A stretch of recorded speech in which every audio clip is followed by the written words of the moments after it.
Hi Wichita, I'm Nate Spoda with Wichita Homeworks, and this is Reed Cooper. He's one of our tile setters.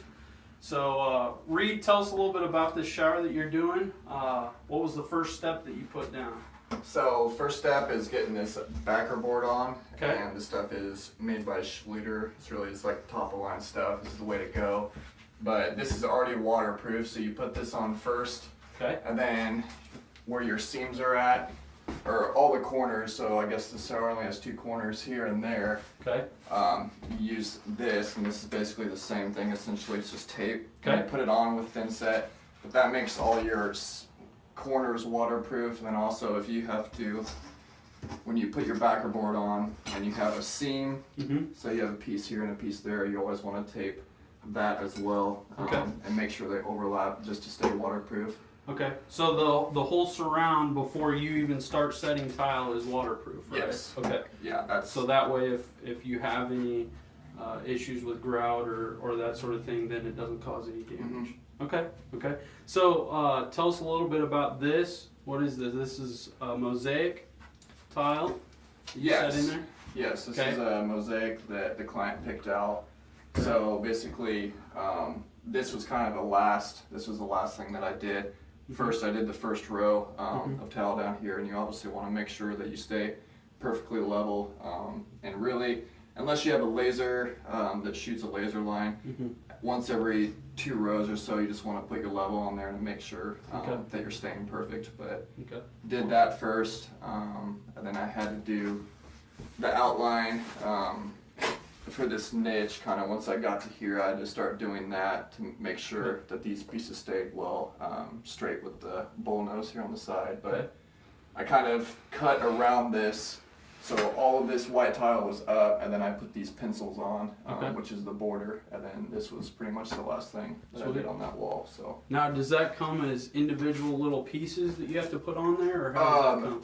No, it actually comes in a 12 by 12 sheet. Okay. So it was about 3 sheets, Right. give or take a little bit per row. So I think there's 3, 6, 9, 12, 15 sheets of this Mosaic to do a picture frame that big. So. Okay.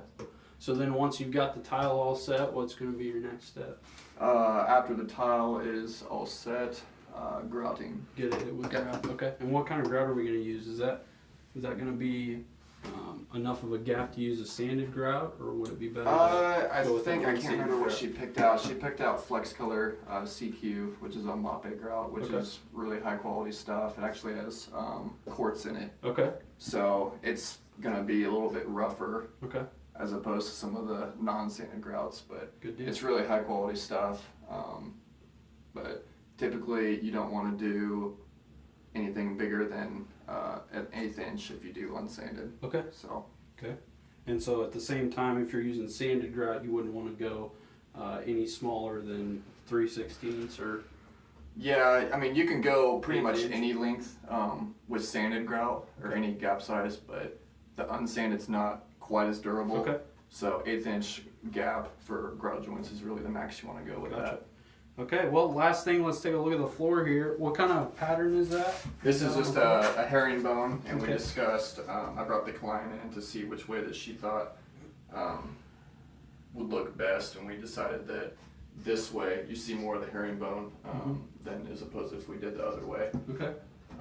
And then the underlayment that we used is Schluter Ditra, which is just their uncoupling membrane, which is, once again, really high quality stuff. Okay.